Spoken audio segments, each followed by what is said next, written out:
Welcome to my channel. Jangan lupa subscribe, like, dan komen. Happy watching. Gelora hasrat sang dosen bab 54 kepada papa dan mami. Kamu mau meninggalkanku. Sean yang tengah mengenakan kuat hitamnya hanya bisa terdiam ketika Lara mengulang pertanyaan itu untuk kesekian kalinya. Jawab, Mas. Jawab. Bekiknya dengan tangisan yang semakin pecah.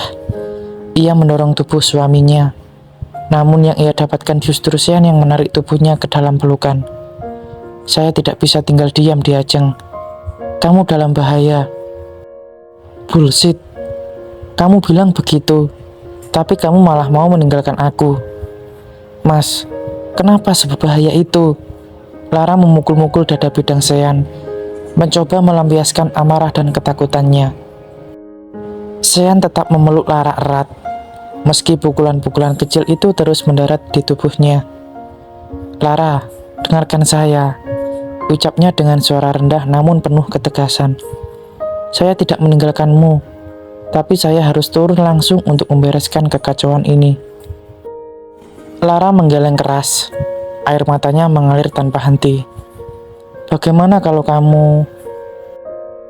Saya berjanji akan kembali padamu dalam keadaan baik. Promise Diajeng. Ia mengecup kening Lara lembut, mencoba memenangkan istrinya. Saya tidak tahu mendanya seperti apa, tapi ada hal yang harus saya bereskan. Ada banyak nyawa yang harus saya lindungi. Lara terisak, menatap Sean dengan mata yang memerah. Ia ingin mempercayai janji suaminya, tapi ketakutan menguasai hatinya. Aku takut. Hei Diajeng. Sean menangkup kedua pipi Lara dengan lembut, menepuk-nepuknya ringan. Kamu bilang ingin menjadi kuat, bukan? Maka jadilah istri yang kuat untuk saya. Kalau kamu percaya dan mau tinggal di sisi saya, kamu harus siap dengan konsekuensi ini. Katanya tegas, sementara Lara hanya bisa menangis semakin lirih. Lara menunduk, air matanya jatuh membasahi tangan Sean yang masih menangkup wajahnya. Ia mencoba menghentikan tangisannya, meski sulit. Pergilah. Akhirnya Lara mengatakannya juga, namun Sean tidak merasa lega mendengarnya. Saya tak punya banyak waktu sekarang, Diajeng. Saya ingin kamu mengerti, dan saya mau kamu membiarkan saya pergi. Tapi tidak seperti ini. Tolong sayang, jangan seperti ini. Lara menatap Sean sekali lagi. Ia menyeka air matanya. Iya, aku mengerti. Maka pergilah. Saya akan kembali, sayang. Bisiknya sembari mengecup kening Lara. Sean menghela nafas panjang, mencoba menguatkan dirinya. Ia tahu keputusan ini berat, bukan hanya bagi Lara, tetapi juga bagi dirinya sendiri. Diajeng, ucapnya lembut setelah mengecup kening istrinya begitu lama. Saya melakukan ini demi kamu, demi kita. Lara menggigit bibir bawahnya, mencoba menahan isak yang masih terus mengalir. Tepati janjimu, pulanglah dengan selamat. Sean mengangguk, menggenggam kedua tangan Lara dengan erat. Saya akan kembali, tidak peduli apapun yang terjadi. Saya akan kembali padamu. Lara memejamkan matanya, mencoba menenangkan gejolak di dadanya. Aku percaya padamu, Mas. Tapi hati-hati, kumohon. Sean mengangkat dagu Lara dengan lembut, memandang matanya dalam-dalam. Terima kasih, bisiknya pelan. Suaranya penuh emosi yang tertahan. Ia melepas genggaman tangan Lara perlahan, seolah waktu berjalan lebih lambat, lalu berbalik dengan langkah yang berat. Saya mencintai kamu, bisik Sean di tengah suara cumbuan yang masih terasa. Suaranya rendah namun penuh kehangatan. Aku juga, jawab Lara dengan lirih. Matanya menatap Sean dengan kelembutan yang mendalam. Katakan Lara, pinta Sean sambil menatapnya intens. I love you too. Akhirnya Lara mengatakannya. Sean tersenyum tipis, menggenggam pinggang Lara lebih erat. Perasaan saya lebih besar dari kamu, kalau kamu ingin tahu. Lara terkekeh kecil, matanya berbinar meski masih basah oleh air mata. Aku tahu sekarang aku tahu, ucapnya sambil menyatukan keningnya ke kening Sean. I love you. Sean kembali mengungkapkan perasaannya dengan penuh kesungguhan. I know, balas Lara. Senyum manisnya tak pernah hilang. Sean tersenyum lega, lalu mengecup kening Lara. Kali ini singkat. Saya pergi. Lara berdiri di tempatnya, memandangi punggung Sean yang menghilang di balik pintu. Lucunya Dirga baru 2 minggu menjadi mata-mata Haryanto, Mas, kata Ben yang tergigit geli, dan dugaannya benar bahwa orang yang mereka percaya itu ternyata seorang pengkhianat. Alasannya? Tanya Sean sembari menyiapkan segala. Tentu saja karena uang senilai 2 miliar yang ditawarkan untuknya apabila berhasil melenyapkan istrimu, ucap Ben. Sean mengepalkan tangannya erat, rahangnya mengeras mendengar penuturan Ben. 2 miliar? Gumamnya pelan, namun nadanya dingin dan penuh kemarahan yang terpendam. Iya, Mas. Uang itu cukup untuk membuat seorang seperti Dirga berkhianat. Ben melanjutkan, masih dengan nada geli, meski jelas ia juga geram. Sayangnya, dia terlalu bodoh untuk menyadari siapa yang sedang dia hadapi. Sean mengangguk kecil, matanya tajam menatap kosong ke depan. Kalau begitu, saya akan pastikan Haryanto membayar lebih mahal untuk setiap langkahnya yang salah. Lalu bagaimana dengan tim Alpha? Tanya Sean mengenai pergerakan para pengawalnya yang sudah dikerahkan menjadi 2 tim. Mereka masih tak melihat pergerakan Haryanto, sebab pria itu masih berada di istana. Si munafik itu mendapatkan undangan dari presiden. Terang Ben. Tim Bravo. Mereka mengabari bahwa Pak Herjunot disekap di sebuah bangunan terbengkalai di pinggiran kota. Ada beberapa pria bersenjata yang menjaga lokasi itu, dan Haryanto memasang banyak para sniper di setiap sudut bangunan. Sean terkekeh pelan. Auranya berubah menjadi menakutkan. Bahkan Ben saja mengakui itu. Kalau begitu, siapkan rencana untuk melumpuhkan semua sniper itu. Mas ingin tidak ada satupun yang tersisa sebelum Mas sampai di lokasi. Sean memerintah tegas. Suaranya sedingin es. Ben mengangguk mengerti.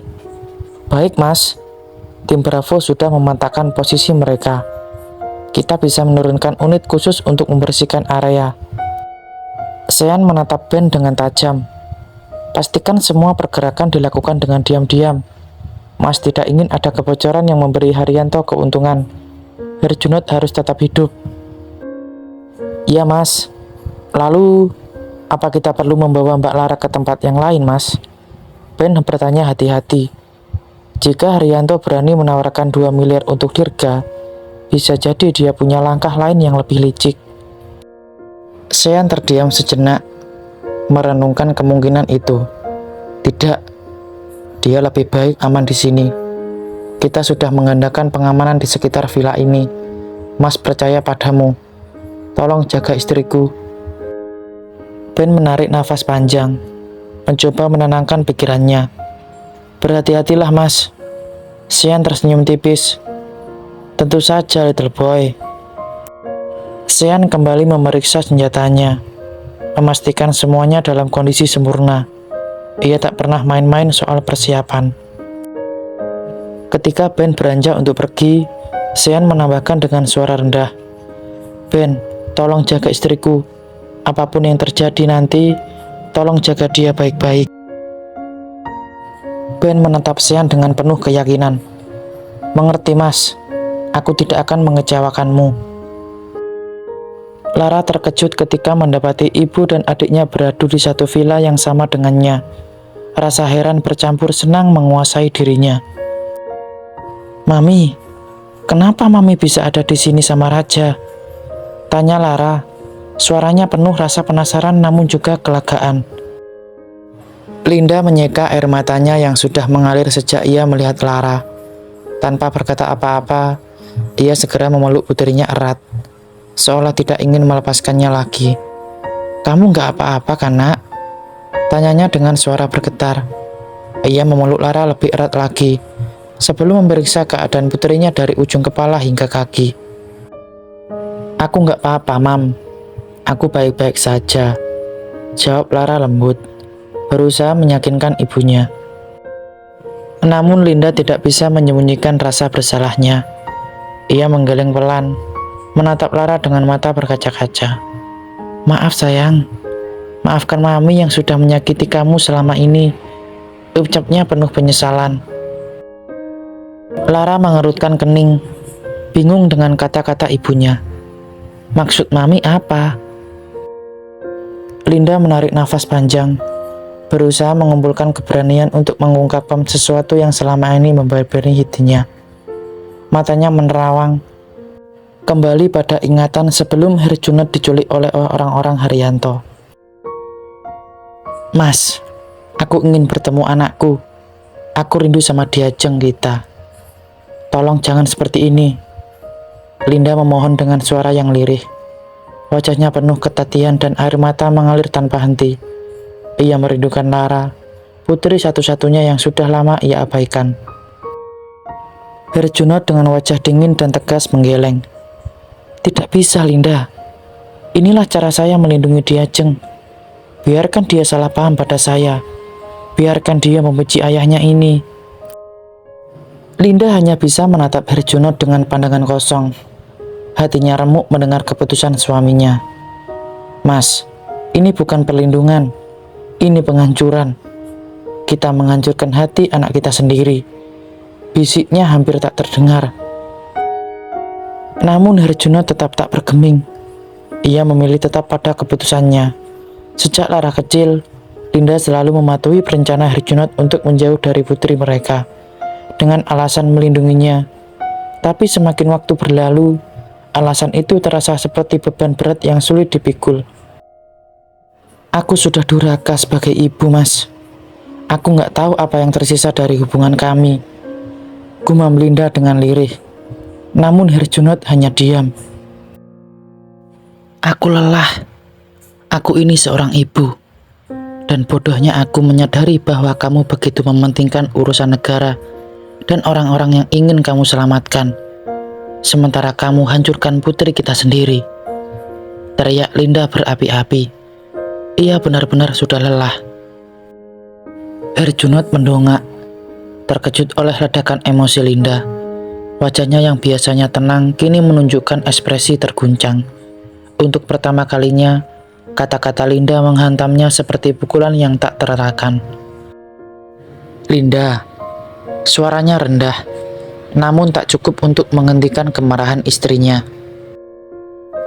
"Tidak, Mas. Aku sudah cukup. Bertahun-tahun aku diam. Bertahun-tahun aku melihat anak kita tumbuh tanpa kasih sayang, tanpa perhatian dari orang tuanya. Dan untuk apa? Untuk alasan yang bahkan aku sendiri tidak bisa lagi percaya." Linda menatap Herjunot dengan air mata yang tak terbendung. Tangannya gemetar menahan frustasi. Herjunot menghela nafas panjang, tapi sebelum ia bisa menjawab, Linda melanjutkan. Suaranya kini penuh luka. "Mas, kamu mengorbankan segalanya demi ambisi menyelamatkan orang lain. Tapi arti semua itu kalau keluargamu sendiri hancur. Aku ini seorang ibu, dan aku lelah berpura-pura. Aku bodoh dan sialnya, aku patuh dengan segala rencana kamu." Herjunot mengatupkan rahangnya, tak mampu melawan keberanian di balik kata-kata Linda. "Saya hanya ingin melindungi dia, Linda. Itu saja. Apa yang saya lakukan, semua untuk keamanannya." Linda tertawa pahit. "Keamanan? Kamu menjemput ini keamanan? Kamu biarkan dia tumbuh sendirian, dengan rasa sakit, rasa tidak dicintai. Itu bukan keamanan, Mas. Itu hukuman untuk anak yang bahkan tidak tahu apa-apa." Herjunot memejamkan matanya, berusaha menahan emosinya sendiri. "Kalau saya tidak melakukannya, dia akan jadi sasaran. Hidupnya akan berakhir sebelum dia dewasa. Kamu tidak mengerti betapa besar ancaman ini, Linda. Tidak, Mas. Yang aku tidak mengerti adalah kenapa kamu lebih memilih menghancurkannya pelan-pelan daripada membiarkan dia tahu bahwa orang tuanya mencintainya. Apa itu lebih baik, Mas? Apa kamu benar-benar yakin itu lebih baik? Linda melangkah mundur. Tubuhnya bergetar oleh tangis. Herjunot hanya bisa terdiam.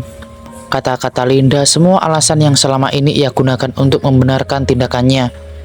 Ia ingin menjawab, tapi untuk pertama kalinya ia merasa tak punya pembelaan. Kamu harus membaca diarinya putrimu, biar kamu sadar berapa hancurnya putri kita selama ini akibat ulah kedua orang tuanya yang egois ini. Ucapnya sembari meletakkan buku diari milik Lara yang berwarna merah muda. Lalu kemudian Linda pergi dari ruang kerja suaminya dengan kekecewaan mendalam terhadap dirinya, juga suaminya. Diari Diajeng, gumamnya pelan, hampir seperti bisikan. Dengan nafas berat, akhirnya ia meraih buku itu. Jemarinya perlahan membuka halaman pertama, membacanya dengan hati yang mulai dirundung gelisah. Di sana, ia menemukan tulisan penuh ungkapan kasih sayang kepada dirinya, kepada ibu anak itu, dan kepada kembaran yang dirindukannya. Namun seiring ia membalik halaman demi halaman, isi tulisan itu berubah. Larik-larik harapan yang manis berubah menjadi serpihan kesedihan, ketakutan, dan kekecewaan yang tertuju kepada mereka. Ia terus membuka halaman demi halaman, setiap kata seperti belati yang menusuk jantungnya. Hingga akhirnya Herjunot tak mampu lagi menahan kesedihan yang begitu dalam ketika matanya tiba pada satu tulisan yang menghancurkan pertahanannya sepenuhnya. Kepada papa dan mami yang Diajeng cintai. Aku menulis ini dengan hati yang terkoyak oleh rasa yang tak mampu lagi aku simpan.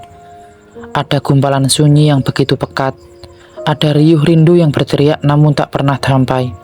Semenjak Mas Atar pergi, aku merasa sebagian dari diriku ikut tenggelam ke dalam ketiadaan. Tersisa hanyalah bayanganku, bayangan yang melintasi rumah ini, tanpa suara, tanpa warna. Aku bertanya, apa aku pernah menjadi terang di mata kalian? Apa aku pernah menjadi hangat di pelukan kalian? Atau aku hanyalah beban tak kasat mata yang kalian pikul dalam kebisuan? Aku rindu, tapi rindu ini seperti doa yang terlempar ke langit tanpa alamat.